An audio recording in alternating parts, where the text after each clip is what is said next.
ಯಜಮಾನ್ರು ಬಿಟ್ಟರೆ ನೀವೇ ನೀವು ಹೋದ್ರೆ ನಡೀತದೆ, ಗೊತ್ತಾಗೋದಿಲ್ಲ. ಅಲ್ಲ ಇಷ್ಟೊತ್ತಿನ ಮೇಲೆ ಒಂದು ಮಾತನಾಡಿ ಹಾರ ಹಾಕಿ ಪ್ರಸನ್ನ ವಧನ, ಈ ಕ್ಷೇತ್ರಕ್ಕೆ ಬಂದು ಬರಬೇಡಿ, ಈ ಕ್ಷೇತ್ರಕ್ಕೆ ಬಂದು ಮತ್ತೆ ಹೊಡೆದಾಟ ಮಾಡಿಸಬೇಡಿ. ಅಲ್ಲ ಈ ಕ್ಷೇತ್ರಕ್ಕೆ ಬರಬೇಡಿ ಅಂತ ನೀ ನನಗೆ ಹೇಳುವುದಾ? ನಮಸ್ಕಾರ. ಯಾಕೆ ಸುಗ್ರೀವ? ನಾನು ಏನ್ ಹೇಳಿದ್ರು ನಿಮ್ಮ ಹತ್ರ ಒಂದು ಉಂಟು. ನೀವಿಬ್ರು ಒಟ್ಟಾದ್ರೆ ಹಾಗೆ ಅಂತಲ್ಲ, ಉಳಿದವರಿಗೆ ಸಮಯ ಬಹಳ ಕಡಿಮೆ. ಪ್ರಸನ್ನ ವದನ, ಪ್ರಸನ್ನ ವದನ, ಪ್ರಸನ್ನ ವದನ. ಏನಾಯ್ತಪ್ಪ? ಯಾರಿಗೆ ಪೆಟ್ಟು ಬಿದ್ರು ನಗತ್ತೆ ನೀನು, ಯಾರಿಗೆ ಯಾರು ಬೈದ್ರು ನಗತ್ತೆ ನೀನು. ಕೆಲವು ದಿವಸ ಸಮಯ ಇದ್ರೆ ನಗಾಡ್ತೀಯ, ಕೆಲವು ದಿವಸ ಸಮಯ ಇಲ್ಲದೆ ಇದ್ರು ನಗಾಡ್ತೀಯ. ಯಾಕೆಂದ್ರೆ ನನಗೂ ನನ್ನ ಹೆಂಡತಿಯನ್ನು ಹುಡುಕ್ಲಿಕ್ಕೆ ಸಮಯ ಬೇಕಲ್ಲಪ್ಪ. ಇವತ್ತು ಗೊತ್ತಾಯ್ತು, ದೇವರಾಣೆ ನಿನ್ನ ಹೆಂಡತಿ ಹುಡುಕುವುದಕ್ಕೆ ನಿಮ್ಗೆ ಸಮಯ ಬೇಕಾದದಲ್ಲ, ನನಗೊಂದು ಪೆಟ್ಟು ಕೊಡುವುದನ್ನು ಕಾಯೋದಕ್ಕೆ ಸಮಯ ಬೇಕಾಗಿತ್ತಲ್ಲ.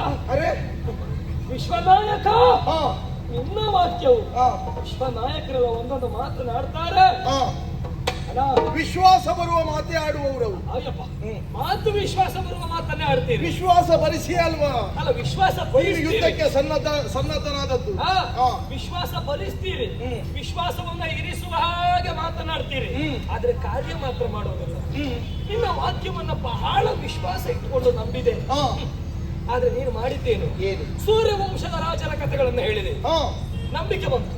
ಸೂರ್ಯವಂಶದ ರಾಯರ ಆಡಿದ ಮಾತುಗಳು ಯಾವತ್ತೂ ಕಪಟವಾಗಿರುವುದಿಲ್ಲ. ಆಡಿದ ಮಾತು ಮಾಡುವ ಕೃತಿ ಯಾವುದರಲ್ಲೂ ವಂಚನೆ ಇರುವುದಿಲ್ಲ.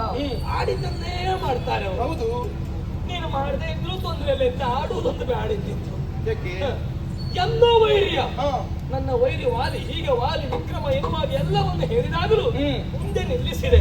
ರಾಮ, ನಿನ್ನೆಲ್ಲ ಕೇಳ್ತೇನೆ, ಮಂಗಗಳ ಕಾಳಗವನ್ನ ಕಾಣುವ ಹಂಬಲಾತಿ ಆಯ್ತು ನಿನಗೆ? ಹಾಗೆ ನಿಲ್ವಲ್ಲ. ಮಂಗಗಳ ಕಾಳಗ ಕಾಣುವುದಿದ್ದರೆ ವಾಲಿ ಸುಗ್ರೀವರ ಕಾಳಗವೇ ಬೇಕಾ? ಆ ಕಪಿಗೆ ನ್ಯಾಯವನ್ನ ಒದಗಿಸುವ ಉದ್ದೇಶದಿಂದಲೇ ಅಲ್ವೇ ಬಂದದ್ದು ಅಲ್ಲ.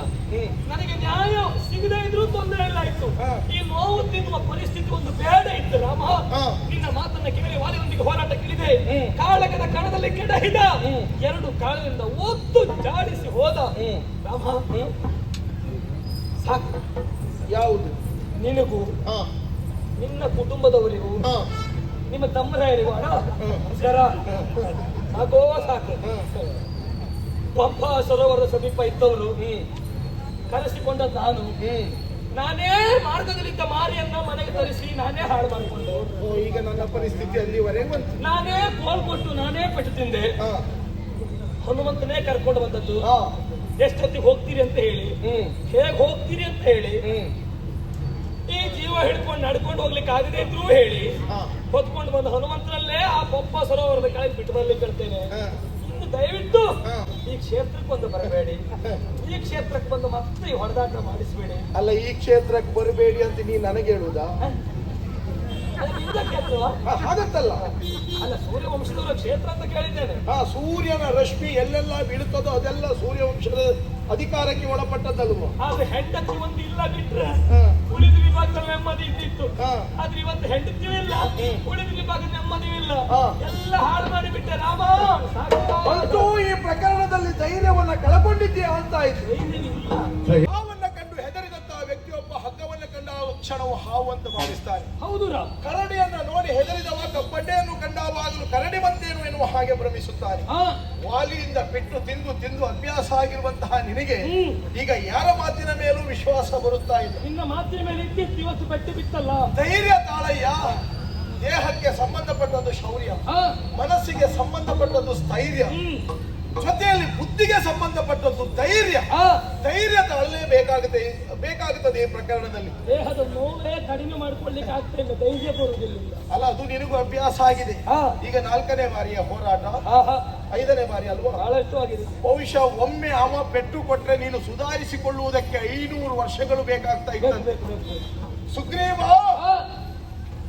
ವಾಲಿಯಂತಹ ಪರಾಕ್ರಮಿ ಎನ್ನುವುದನ್ನ ನೀ ನನಗೆ ಸೂಚಿಸಿದ್ದ. ಹೌದು, ವಾಲಿಯನ್ನ ಹೊರತುಪಡಿಸಿದ್ರೆ ನೀನು ಪರಾಕ್ರಮಿಯ ನಾನು ಒಪ್ಪಿಕೊಳ್ಳುತ್ತೇನೆ. ಅದನ್ನ ಎಲ್ಲ ವಿಷಯವನ್ನ ಹೇಳಿದಂತಹ ನೀನು ವಾಲಿಗೂ ಸುಗ್ರೀವನಾದಂತಹ ನಿನಗೂ ಒಂದೇ ಸಾಮ್ಯತೆ ಇದ್ದದನ್ನ ತಿಳಿಸದೇ ಹೋದಿಯಲ್ಲ. ಆಳಂಗದಲ್ಲಿ ನೀವಿಬ್ಬರು ಒಂದೇ ರೀತಿ ಇರ್ಲಿಕ್ಕೆ ಹೋಗಿ ವಾಲಿ ಯಾರು ಸುಗ್ರೀವ ಯಾರು ಎಂದು ಗುರುತಿಸುವುದಕ್ಕೆ ನನ್ನಿಂದ ಅಶಕ್ತವಾಗಿ ಹೋಯ್ತಪ್ಪ. ರಾಮ, ಸೂರ್ಯವಂಶದವರು ಬುದ್ಧಿವಂತರು ಅಂತ ಕೇಳಿದ್ದೆ. ಆದ್ರೆ ನಾವು ಮಂಗ, ಮೊದಲೇ ಮಂಗ, ಮತ್ತು ನಮ್ಮ ಬುದ್ಧಿಯನ್ನು ಮಂಗ ಮಾಡುವುದಕ್ಕೆ ಹೊರಟಾಗುಂಟು. ನಿಮ್ಮನ್ನು ಹೇಗೆ ಮಂಗ ಮಾಡ್ಲಿಕ್ಕೆ ಅದೇ ನಾವು ಮೊದಲೇ ಮಂಗ ಏನು ಮಾಡ್ಲಿಕ್ಕೆ ಆಗುದಿಲ್ಲ.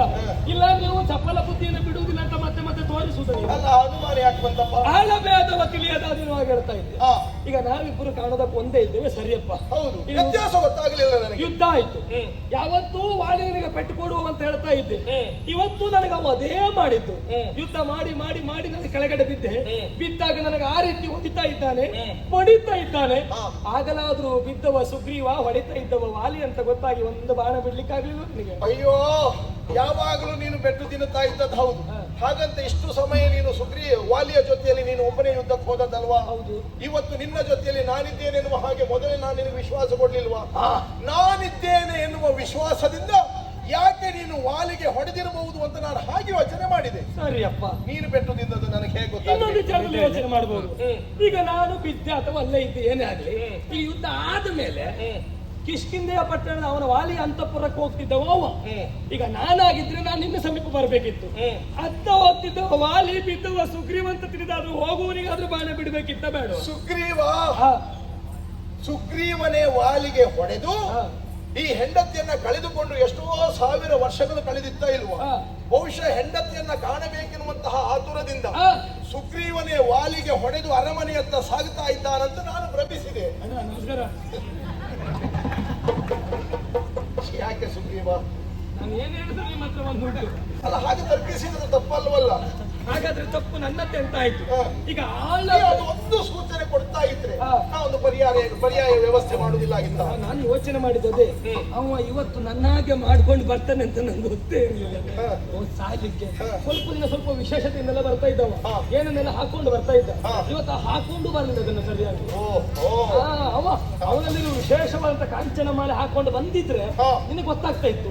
ದೇವೇಂದ್ರ ದತ್ತವಾದ ಮಾಲೆ ಕೇಳಿದ್ದೇನೆ, ಅವ ಇವತ್ತು ಹಾಕೊಂಡು ಬರ್ಲಿಲ್ಲ, ನನ್ನ ಹಾಗೆ ಬಂದಿದ್ದಾನೆ. ರಾಮ, ಹೇಗೆ ನಾನು ಆಳಬೇದದ ಕುರಿತು ಹೇಳುವುದಂತೆ ಗೊತ್ತಾಗ್ತದೆ. ಯೋಚನೆ ಮಾಡಬೇಕಾದದ್ದಿಲ್ಲ, ನೀನು ಯುದ್ಧವನ್ನು ಮುಂದುವರಿಸಬೇಕು.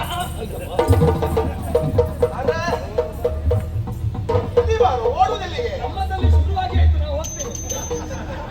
ಅಲ್ಲ, ತಡ ನಿನಗೆ ಮಾತ್ರ ಆಗುದ, ನನಗೆ ತಡ ಆಗುದಿಲ್ವಾ? ಅಲ್ಲ, ನೀವು ಹೋಗಿ ನಾನೇನು ಇಲ್ಲಿಯೇ ಇರ್ಲಿಕ್ಕೆ ಬಂದದ್ದ? ಅಲ್ಲ, ನೀವು ಯಜಮಾನ್ರು ಬಿಟ್ಟರೆ ನೀವೆಲ್ಲ ನೀವು ಹೋಗದಿದ್ರೆ ನಡೀತದೆ. ಅಲ್ಲ, ನಾವು ಯಜಮಾನರ ಪ್ರತಿನಿಧಿಯಾಗಿ ಈಗ ಕಾಡಿನಲ್ಲಿ ಆಳ್ವಿಕೆಯನ್ನು ನಡೆಸ್ತಾ ಇದ್ದೇವೆ. ಅದಕ್ಕೆ ನಾವು ಯಾರಿಲ್ಲ. ಸುಗ್ರೀವ, ಈ ಅಪರೂಪಕ್ಕೆ ಪೆಟ್ಟು ತಿನ್ನುವವನಿಗೆ ಹೆದರಿಕೆ ಆಗ್ತದೆ. ಪದೇ ಪದೇ ಪೆಟ್ಟು ತಿನ್ನುವವನಿಗೆ ಯಾಕಪ್ಪ ಭಯ? ತಿನ್ಲಿಕ್ಕೆ ಹಾಗಲ್ಲ, ನಿನಗೂ ಅಭ್ಯಾಸ ಆಗಿದೆ. ಈಗ 4-5 ಬಾರಿ ಪೆಟ್ಟು ತಿಂದಿರುವಂತಹ ನಿನಗೆ ಈಗ ಮತ್ತೊಂದು ಬಾರಿ ಹೊಡೆದಾಟ ಮಾಡ್ಲಿಕ್ಕೆ ಹೆದರಿಕೆಯ? ಇವತ್ತೊಂದು ರೀತಿ ಇಲ್ಲೆಲ್ಲ ನೋವು, ಹೆದರುದು ಬೇಡ, ಏನು ಭಯ ಪಡಬೇಕಾದದಿಲ್ಲ.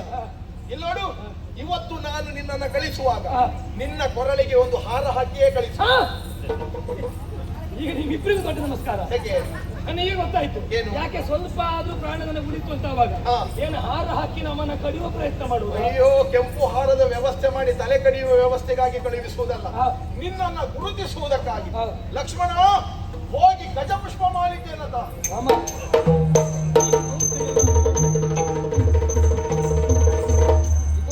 ತಂದಿದ್ದೇನೆ, ಇವನ ಕೊರಳಿಗೆ ಹಾಕು.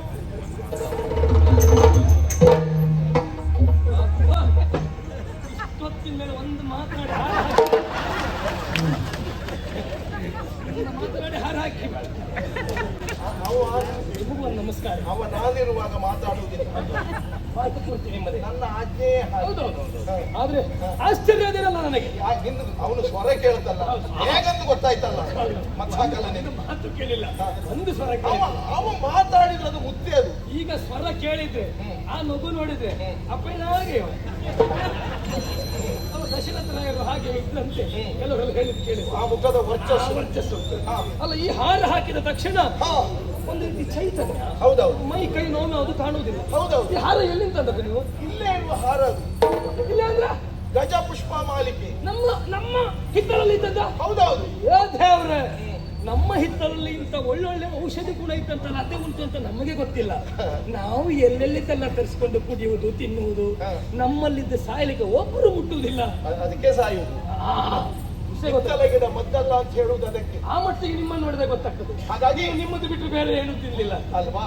ಇಲ್ಲೋಡು, ವಿಶೇಷವಾದಂತಹ ಗಜಪುಷ್ಪ ಮಾಲಿಕೆ ಇದು. ಇದನ್ನ ಧರಿಸಿದವಾಗ ಹೊಸ ಚೈತನ್ಯ ಬರ್ತದೆ. ಒಂದು ವೇಳೆ ವಾಲಿಯ ಜೊತೆಯಲ್ಲಿ ಹೋರಾಟ ಮಾಡುವಾಗ ಇದು ಹರಿದು ಬಿದ್ದರೂ ಅವ ಕೈ ಹಾಕಿದವ ಅವನಿಗೆ ಹೊಟ್ಟೆ ಕಿಚ್ಚು. ನನಗೊಬ್ರು ಹಾರ ಹಾಕಿದ್ರೆ ಸನ್ಮಾನ ಮಾತ್ರ ಹೇಳ್ಕೊಂಡಿಲ್ಲ, ಅಷ್ಟು ಹೊಟ್ಟೆ ಕಿಚ್ಚು ಅವನಿಗೆ. ಮತ್ತೆ ಇವತ್ತು ನಾನು ಏನಾದ್ರೂ ಮಾಡಿದ್ರೆ ನಾಳೆ ಅವ ಅದನ್ನೇ ಮಾಡುವುದು. ಈ ಹಾರ ಮಾನದ ಹಾರ ಅಲ್ಲ, ಹೊಟ್ಟೆ ಕಿಚ್ಚು. ಬರೇ ಮಾನದ ಹಾರ ಅಲ್ಲ, ಸಮ್ಮಾನದಲ್ಲ, ಇದು ನಿನ್ನ ಪ್ರಾಣದ ಹಾರ. ಮತ್ತೆ ಎಳೆದ್ರೆ ಬರುವುದಿಲ್ಲಲ್ಲ. ಒಂದು ವೇಳೆ ಜಾರಿದ್ರೂ ತೊಂದರೆ ಇಲ್ಲ. ಆ ಗಜಪುಷ್ಪ ಮಾಲಿಕೆಯಲ್ಲಿರುವ ಒಂದು ಹೆಸರು ನಿನ್ನ ಮೈಗೆ ತಾಗಿಕೊಂಡೇ ಇರ್ತದೆ. ಹೌದೌದು. ಹಾಗಾಗಿ ಭಯಪಡಬೇಕಾದದ್ದಿಲ್ಲ. ಇನ್ನು ಧೈರ್ಯವಾಗಿ ಹೋಗಿ ಅವನ ಸಮ್ಮುಖದಲ್ಲಿ ಹೋಗಿ ಅಣ್ಣವಾದಿ ಅಂತ ಕರೆಯುವುದಾ? ಬೇಡ, ಅಣ್ಣ ಶಬ್ದ ಹೇಳಿದ್ರೆ ನಾವು ಬರ್ಲಿಕ್ಕಿಲ್ಲ. ಅಣ್ಣ ಎನ್ನುವ ಭಾವನೆ ಸತ್ತೋಯ್ತು ಅಂತ ಭಾವಿಸಿ ಧೈರ್ಯವಾಗಿ ವಾಲಿ ಎನ್ನುವ ಹಾಗೆ ಕರೆ.